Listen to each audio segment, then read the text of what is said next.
Hello, my name is Dr. Kumar.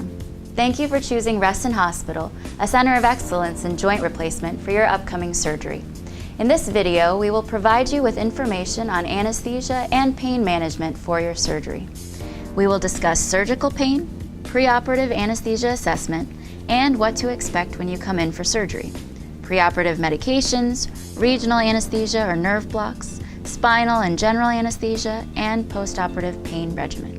Pain after surgery is unavoidable. It's the body's natural response, and it's unfortunately not possible to make your experience entirely pain-free.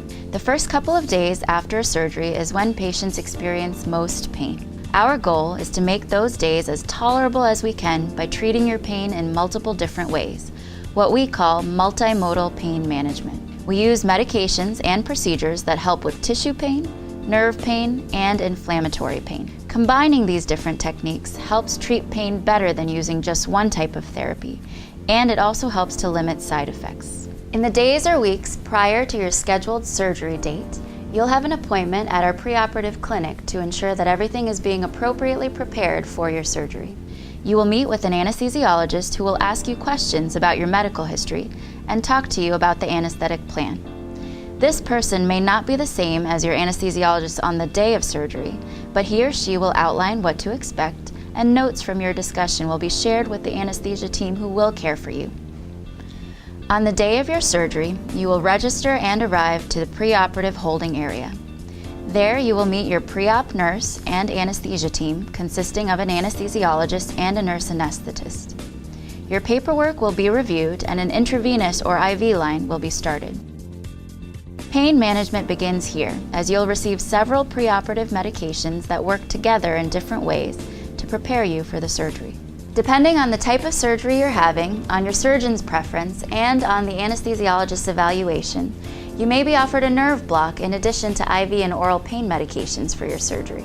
A nerve block is a procedure done by your anesthesiologist. It involves placing numbing medication around the nerves that cover the area of surgery to help with pain. Common nerve blocks that we perform are adductor canal nerve blocks in the thigh for knee replacements and interscalene nerve blocks in the neck for shoulder replacements. We do not typically perform nerve blocks for total hip replacement. If you're getting a nerve block, the anesthesiologist will perform it prior to the surgery.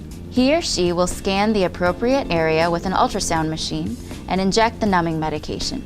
This usually takes less than 5 minutes, and the nerve block works to help with your pain for about 12 to 24 hours. Nerve blocks do not take away all pain after the surgery, but they help to reduce it during that first day, and you will be receiving other pain medications post-operatively as well.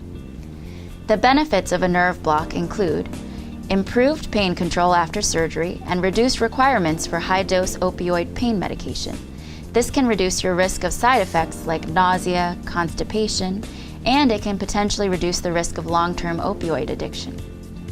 Nerve blocks are safe and performed frequently, but as with any procedure, they have a small amount of risk, mainly bleeding or infection because we use a needle, a very low risk of nerve injury because the needle is passing near nerves, and a very low risk of your body reacting to the numbing medication. The vast majority of patients accept a nerve block when it's offered, as it's a great addition to the pain regimen, but it is not required and you may decline it if you wish. For many of the total hip and total knee replacement surgeries, spinal anesthesia is our first choice. A spinal is performed by giving you light sedation, having you sit up and round out your back, and performing a small injection in the low back that will make your legs numb and heavy for a couple of hours, enough time for the surgery. You will still be napping deeply through the surgery, but you won't require general anesthesia with a breathing tube. This allows you to wake up quickly after the surgery with less nausea and drowsiness, and it helps with pain control as the numbness wears off slowly in the recovery area and pain medications can be titrated. As with any type of anesthesia, spinals have some small risks, mainly a low risk of bleeding or infection because we use a small needle, and a less than 1% risk of developing a spinal headache in the days following the procedure. Rarely, a spinal may be difficult to perform, or it may not produce adequate numbness, or depending on your individualized case, it may not be the best anesthetic option. In that case, your joint replacement will be done under general anesthesia. You'll breathe oxygen through a mask and go to sleep through medication in your IV line. After you're asleep, a breathing tube or device will be placed in your throat, and you'll be given pain medication and nausea medication through the IV line while you're sleeping through the surgery. More of those medications will be available once you arrive to the recovery area. You may experience a sore throat or hoarseness for a few hours after you wake up due to the breathing device. During the surgery, while you are sleeping, the surgeon may perform an intra-articular injection inside the joint of medication to help with pain as well. Regardless of the type of anesthesia you receive, you'll be asleep and comfortable during the surgery, and you'll be monitored throughout by your anesthesia team.